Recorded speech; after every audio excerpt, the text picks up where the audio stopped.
Hi, good morning, and welcome back to Create, Share, Inspire podcast. This is episode 637, and I'm Kristin Omdahl. Thank you for joining me live in my beautiful tropical backyard.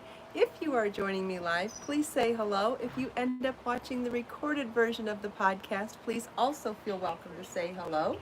I get notifications from those comments throughout the day as well, and I try to answer questions as best as I can.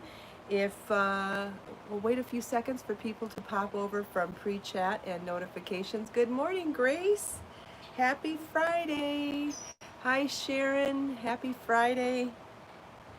Let's see. I'm doing. Hi, Judy, Thea, Joe, Christine. Let's see if I can say hello and stay in my stitch pattern. Hi, Carrie. Hi, Melissa. Hi, Val. Hi, Lorraine. I'm actually doing the stitch pattern row, not a work even in like knit or purl.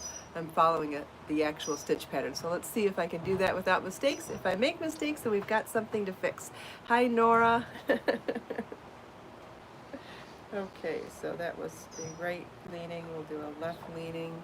Hi, Sandshell and Lisa, Barbara, Patricia, Nora Sue, Constance, Naomi, Patricia, Jill. Thank you, Naomi. Hi, Marcia. Yes, this is the 6th anniversary of me selling yarn. So I thought that was a fun thing to celebrate this morning. I shared it in social media and on a blog post. In March, I celebrated my 17th year in the yarn industry. I think it's my 17th year. Yeah, my 17th year in the yarn industry.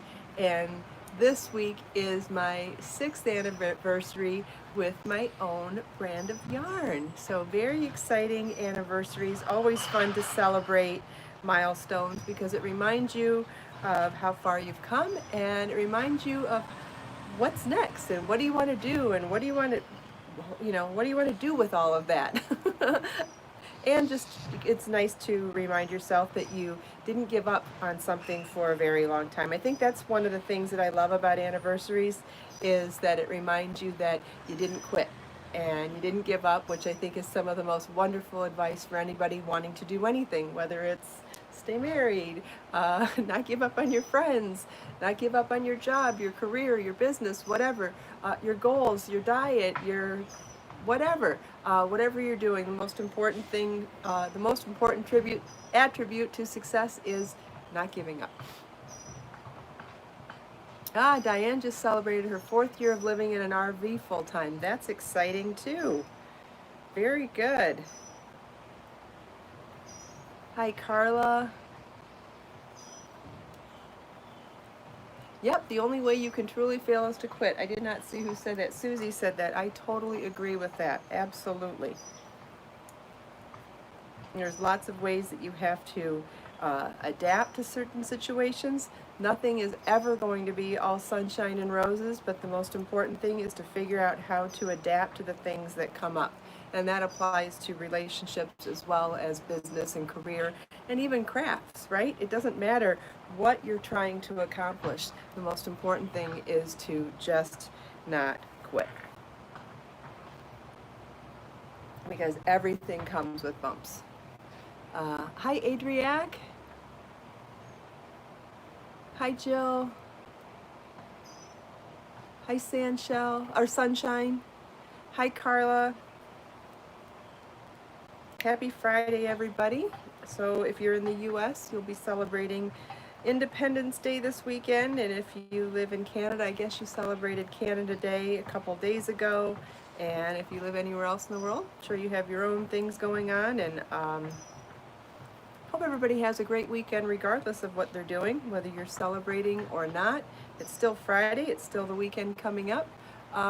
Does anybody recall what the post office is doing for the holiday, being that it's on a Saturday? Are they closing the post office today or are they closing it on Monday? Does anybody know, banks and post office? I usually have to Google it every time because I never really know what the rule is. I think it's open today. Thea says it's open today. Okay. If anybody knows, will anything be closed Monday? Is there going to be an observance day for the holiday? trying to figure out if what we should do for the podcast. No, because it's on Saturday, they're calling that the holiday? Okay.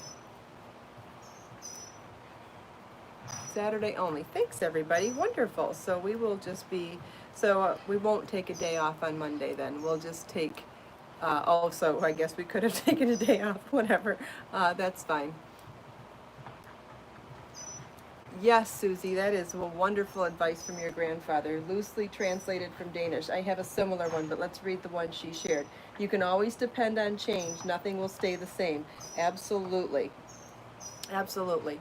So you may have noticed that I have scheduled the part 1 video for the mystery crochet along shawl last night. And thanks, Sandshawl, I appreciate the info. And you may have seen that I have scheduled the video for part 1 on Monday morning after the podcast. I will be scheduling the part 1 for the knit video shortly after that on Monday as well. So maybe that one will be, depending on how long the first video is, maybe we'll do it like half hour later or an hour later, something like that. Both will be after the podcast. And that means that the part 1 of both of those patterns will be released Monday morning before the podcast. So you will get an email from me sometime between 7 a.m. and 9 a.m. with that first part 1 update for the knit mystery crochet, the knit mystery knit along shawl, and the crochet mystery crochet along shawl. Both of those patterns will be updated Monday morning. If you have not already ordered, you can. If you have already ordered, those updates will come to you automatically in a new email Monday morning, and then part 2 will be the following Monday, and part 3 will be the following Monday after that. And they're so pretty. I can't wait to show them to you. I bought another Amazon dress to do to do the photo shoot for both shawls. I'm not showing the photos of the shawls till the very end, so I'm still deciding on styling for the photo shoots. But you know that long, slinky t-shirt, tank top, or tank style dress that I love? I bought it in an off-white to wear with both of the shawls to show a nice contrast background so you could see the lace stitch work. And so I'm hoping to get the photo shoots done for both shawls this weekend, weather permitting. I made it through 2 rows without a mistake. Woohoo, yay me. I'll show you my progress. I'm at about 28 inches now, 28 inches long, which I don't think is long enough for a for a shift dress. So I think I'm gonna probably go and measure my short dresses in my closet this morning and see what the length is on those. But you can see it's not quite a short dress yet. Oh, and I'm wearing another dress too. I'm wearing the Sweet Clara dress this morning, so I can show you that. But first I wanted to show you the progress on the knit lace dress, and there's a lot of give still in here. It's completely unblocked and there's lots of stretch to it. There's going to be a lot of growth when I block it, but you can see that we're getting there. We're definitely getting there, but I think I want it to be, at least mid-thigh, so I need to do a little more, a few more rows, and then we can call the first half done. And I'm wearing the Sweet Clara dress, and I am wearing it without a belt right now, but I do have some belts out here to show you that it looks really cute belted as well. And I'm wearing the same color slip dress underneath. It actually is a dress, but it's a fitted dress, so I'm wearing it as a slip. And I think that that's only one of several ways that you can wear a knit or crochet dress. You can go with same color underlayer, you could go with nude, you could go with a lighter color, you could go with a darker color. One of my favorite things to do though is add a belt and blouse up the top. It looks like separates then. And when you do blouse it up, it'll give you a little shorter length of the skirt, so it just gives you a whole other set of options. Then you could also wear a more fitted belt or wear different colored belts, right? When you wear a different colored belt, then that opens it up to different accessories and different shoes and things. So here's a thicker belt. You can see a thicker belt. You can see more, and that's super cute too. And then I have one more belt to show you. But, I mean, and you could do a crochet belt. Why not make a crochet belt in the same color yarn or a contrast color? Or if you're going to wear a contrast slip underneath, make the belt in the same color as the contrast. What if I wore a coral or turquoise underlayer? And then, see, that would be so cute with black shoes. Like if you were going to wear this a little dressier, you could wear black shoes with that. You could even wear a black slip dress underneath. I mean, just so many ways to change this up. But at the end of the day, they're all pretty. And why is that?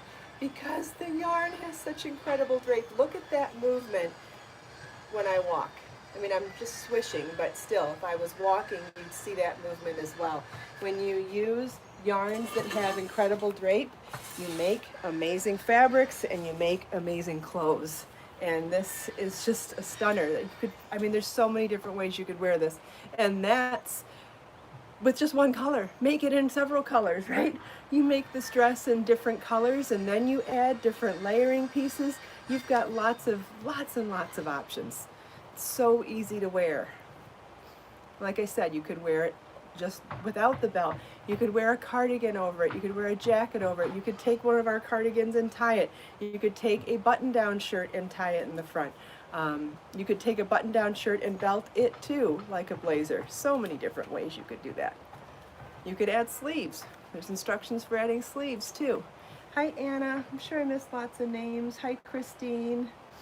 Thank you Judy for sharing links. Hi Sherry. And Thea, the Mystery Knit Along and Mystery Crochet Along are coming out at the same time so that anybody that wants to do one or the other can, and anybody that wants to do both can.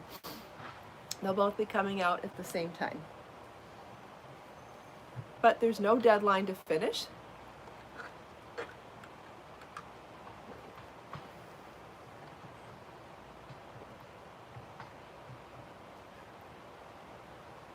Marcia, I only have bling in the #1 fingering weight and #2 sport weight yarn right now. I have been thinking about doing it in a worsted weight, but I have not done that yet. But what is growing behind me? The big one behind me is plumeria. That big one behind me is outside. That's plumeria. No, I have not done an avocado. Someone told me that if I planted an avocado from a seed, it would take 10 years to grow fruit. And I was like, I don't know if I want that kind of commitment right now. I know that sounds so bad. I'd rather go buy an avocado plant that's a little further along so I can get fruit a little sooner than that. I'm okay with waiting a year or two, but I'm not okay with waiting 10 years for that. Marie crocheted the Sweet Clara top several years ago and got lots of compliments. I'm so happy to hear that.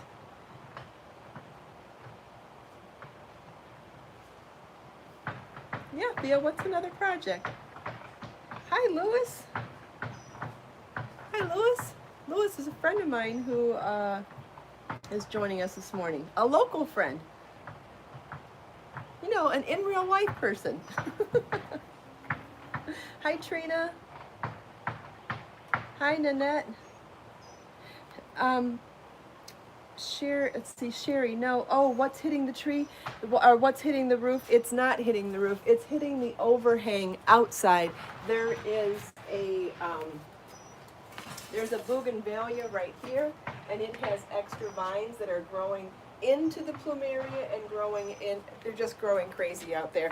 I need to try to figure out how to tame them or how to suggest where they go, whether it's with some stakes or trying to get it, just trying to wrangle it in. So yes, there is one vine from a bougainvillea that's out of control back there. Okay, let's see. Does anybody have any other questions about anything else we've talked about so far? Hi, Dorothy. Dorothy's working on the Cosmo bag and putting it together today. That's awesome. Yeah, I could tie them with some yarn for sure. They're definitely out of control and I don't want them like pushing into the screen. So definitely got to get them going that way. Hi, Debbie from Sarasota. Thanks for joining live. Hi, Kathy. Okay, so let's catch up from where we were yesterday. Oh, I didn't make any progress on my 2 socks at the same time on Magic Loop. Instead of working on the 2 socks, I worked on the knit dress last night. So we'll put that off on the side. The next time I do a row, I thought it might be fun to show you when I'm in the middle of a row, how I turn the row, but there's so many stitches that I'd rather save that for another day when we're focusing on that.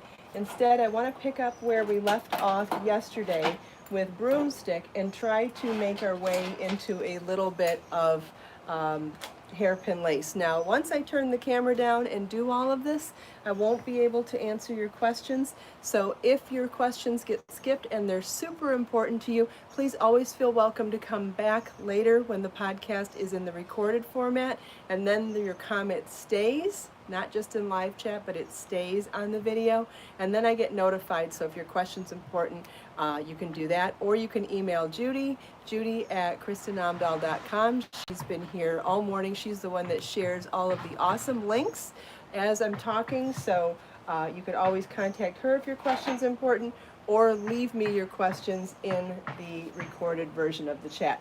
Okay, so I was going to show you one more version of broomstick lace, and then hopefully get on to some hairpin. So let's give this a try. Turn the camera down. Whoops. Let's see. That was a little rough. Sorry about that. Let's see. How's that? Can anyone let me know if this is a good angle for the table? I'm going to be working right here. Just need a yay or nay, if you don't mind.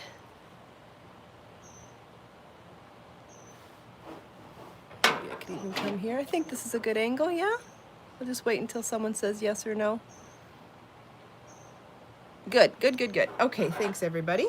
All right, so this is going to be, in addition to showing you another variation of broomstick, this is also going to be a better way of showing you how to wrangle or how to hold on to that broomstick and the yarn at the same time, because yesterday I had to put it in between my knees, and when I put it in between my knees it had to go off camera. So today I can show you how I'm going to use the table as an extra set of hands when doing this. Also, yesterday we did this super long set with the really chunky knitting needle, and this time, let's see, I gotta get that notification off, and this time I'm going to do it with this size, so you can see that there really are so many different variations based on what size knitting needle you use. This is a US 50 or 25 millimeter, and this one is a US 17 or 12 millimeter. So we're going to put the stitches on the knitting needle the same way as we did yesterday, but yesterday I had to kind of do it off camera because I was holding the knitting needle in my lap, in between my knees, because I didn't have a surface to set it on. When you can work with a table like this, it almost like gives you a second pair of hands, you know what I mean? So, and we're just inserting our crochet hook into the next stitch and pulling up a loop and putting it on the knitting needle. It's similar to the way we pick up stitches in Tunisian crochet, but from the opposite direction. I mean, it's similar but different, right? At the end of the day, it's all yarn, so it's got lots of similarities, but there's just slight differences too. So we're just going to do this all across the whole row.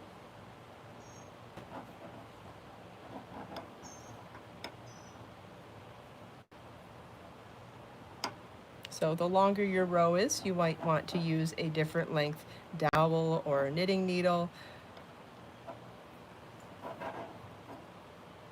There are ways to do this in the round as well, but I'm showing in rows today. In rows would be the easier version, that's why I thought we'd start there. There are also ways to do this and crochet into the loops as you go, so that you don't have to do a whole row and do a whole return row as well. But like I said, with any technique, you got to start somewhere. So we're starting with the simple stuff. And yesterday, I actually did those sectioned off loops because that's the way they presented themselves to us. I actually would have shown you that second. I wanted to show you the 1-for-1 technique that we're going to do it right now. I wanted to show you that first, it just didn't work out that way. Okay, we're almost to the end of the row.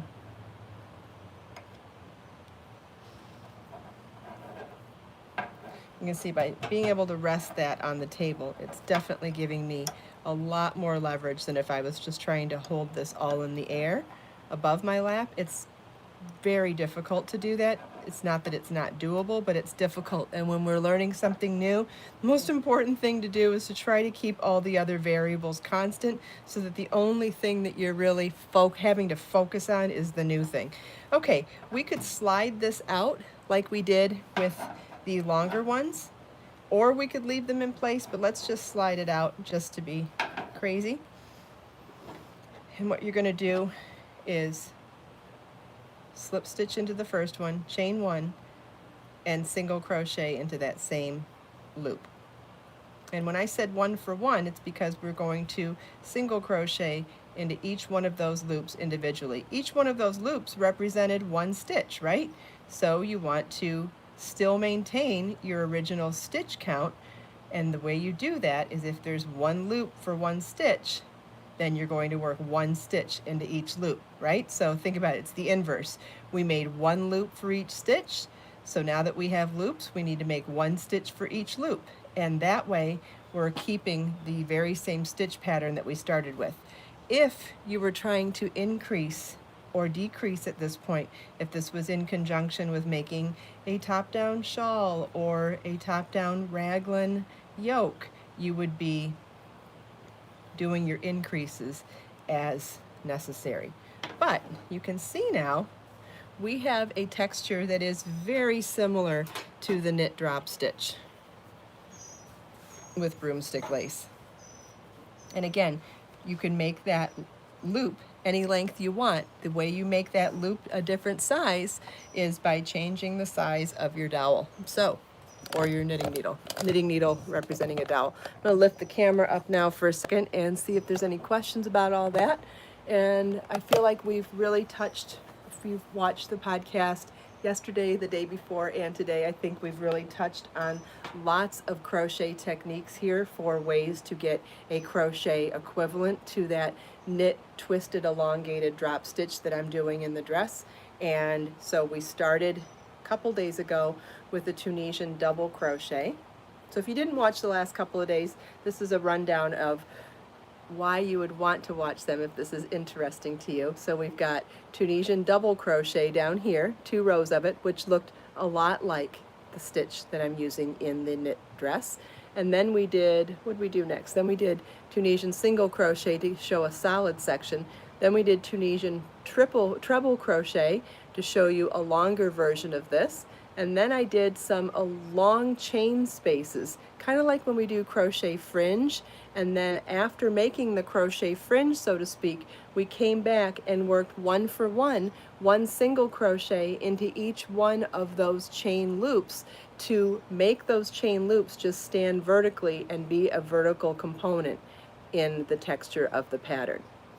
And then we did broomstick lace, and we did it in 2 different ways. We did broomstick lace with an incredibly large circumference, and we sectioned them off into sets of 3 and gave them 1 twist, which gives it a really beautiful texture, but slightly different. So what I wanted to show you, what I meant to show you first and show that one second, but ended up showing you the first one second, is that working the broomstick lace on a knitting needle that was closer in size to the size of the drop stitches on the knitting project and working them 1-for-1 actually gave you a very similar texture to the knit drop stitches. The other thing that we did in here as well, I forgot to mention, is we went from one technique to another so that I could show you that when you're doing Tunisian crochet, you can always add a row of regular crochet in there. We did a row of regular single crochet in here,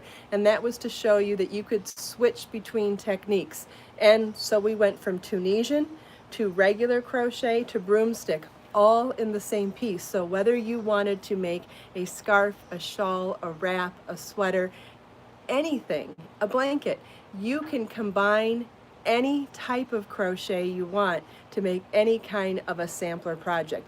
The only thing to keep in mind now is that when you are changing stitch patterns, you need to make sure that your multiples stay the same. This was always a one stitch multiple with everything we did here, except for this. So there was no problem with keeping our edges straight because we were doing the same stitch patterns. Oh, the other thing that we did differently was that we used a larger crochet hook for the Tunisian than we did for the regular, and that was because Tunisian crochet is a more dense fabric by nature, so you always want to bump up whatever size crochet hook. I'm using 5mm crochet hook for the regular crochet section, so I used a 7mm crochet hook to get the same or a similar gauge down here. So you can see they're just as wide, and isn't that interesting? Because if you bumped up your crochet hook size in any other time, you would get a much wider look going up from 5mm to 7mm. So I wanted to show you that as well, that it really does have a denser fabric. So it's bumping up by a couple of sizes that will give you a similar weight. This is all subject to change with personal tension, how you crochet Tunisian versus regular. It's all it's all based on your own personal experience and the yarn you use and all that stuff. These are general guides so that if you are going to experiment, that's where I would start. Kind of like when I tell you that in a pattern, I suggest this crochet hook size or this needle size to get this gauge. That is subject to change if your yarn is different, if your personal tension is different. It's just a starting place. You can always move up or down from there. So I will get started on hairpin lace today. We may not finish, and that's okay. We can always come back and finish that on Monday. I also have videos on hairpin lace. I know some of you are super excited to do this, and I do have videos on it already, so you can certainly watch those here on my YouTube channel. Just search hairpin lace in the videos. But this is a hairpin lace tool, and it is a very fun technique, and also a technique that's really great for showcasing the texture of a yarn, because unlike other types of stitches where you see more of the texture of the stitches, you see more of the texture of the yarn in this. So like if you're using a ribbon yarn or you're combining multiple yarns together, you're going to see a lot of that texture because the yarn is left to itself and it's not tied up in stitches as much. So the one thing that's the most important thing to know before you begin hairpin lace is how to add your lifelines. And if I don't talk about anything else today and you go and watch how to hairpin lace in my other videos, I want to show you how to do lifelines. Because if you don't have lifelines, it can be an absolute nightmare to try to join strips of hairpin lace. If you're just doing one strip, no big deal. No big deal at all. But if you want to join strips and you don't want your strips to twist as you're trying to join them side by side, you have to have lifelines. So we're going to start, let's see, I'll put the camera back down again. Oh, if I'm going to do the camera down on the table, I should probably switch to the lighter color for this. We might even need to grab a different color to finish this on Monday. But I do want to show you the lifeline portion right now. So did I grab scissors? Oh, I told myself you better have scissors because you're going to need scissors for this tutorial, and what do you know? I didn't bring scissors. Anyway, that's all right. Okay, so the most important thing when you're doing hairpin lace is adding your lifelines. So when we do hairpin lace, we're going to run a spine of single crochet up the middle here, and we're going to be looping around each side. So a lifeline would be a piece of yarn that is tied just inside the pole on both sides. And depending on how long you want, depending on how long your strips are going to be, you may want these really long, and if they're going to be extra long, you would tie them up here until you needed more of them, just to keep it out of the way. So we'll do a second one on the other side.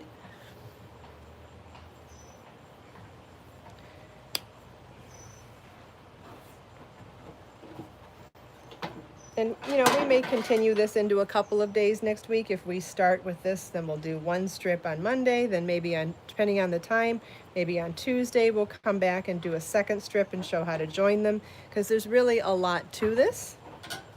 Now this lifeline is different than a knit lace lifeline, but ultimately it's the same type of concept. So I'm going to try to keep these a little bit snug to keep them out of my way as I crochet. So there's the lifeline. I probably need a lighter color of yarn than this, so we'll save that for Monday when I bring another color of yarn that is higher contrast to the table.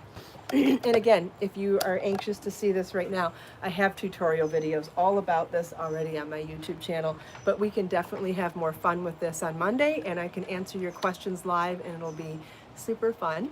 I hope you enjoyed all of the tutorials I showed today and all of the details that I explained about the similarities and differences between each of the stitch patterns. And there's no reason in the world that you couldn't explore all of these and try to do your own type of sampler scarf or something, and just explore how they change and how they stay the same. I think it's really fascinating, and it teaches you a lot about how things work together so that you can add different elements to make patterns your own too, which you know I always encourage that as well. So thank you all so much for taking time out of your busy day to spend a few minutes here with me. I hope you enjoyed the tutorials, chatting with me and everyone else here. Let us make time to create, share, and inspire today and every day. Have a wonderful day, a wonderful weekend, and I'll see you on Monday, same time, same place. Bye-bye.